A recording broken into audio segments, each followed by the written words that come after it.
Hello' everyone, মোৰ আন এটা মিনি ব্লগলৈ সকলোকে পুনৰ পৰা স্বাগতম জনাইছোঁ। আশা কৰোঁ আপোনালোক সকলোৱে ভালে আছে আৰু মোৰো ভাল। এয়া আমাৰ খুৰীহঁতে আইতাহঁতে যা যোগাৰ কৰি আছে শাক পাচলি কুটাৰ, আৰু ককাইও ভোজনৰ বাবে তামোল পাণ চাউল দালি পিঁয়াজ এনেকৈ দি সজাই আছে ধুনীয়াকৈ। আৰু ইফালে আমাৰ শাকখিনি ধোৱা হৈ গ'ল।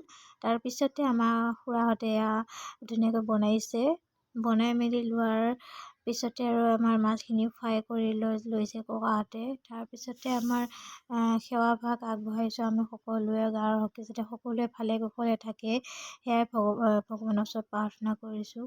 আৰু সেই কাৰণে আমাৰ গাঁৱত প্ৰতি বছৰে আমাৰ ঘৰ পৰিয়ালে গাঁৱৰ ৰাইজক এসাঁজ ভাত খুৱায়। গতিকে আপোনালোকেও আশীৰ্বাদ কৰিব। আৰু ইফালে আমাৰ প্ৰসাদো হৈ গ'ল ধুনীয়াকৈ।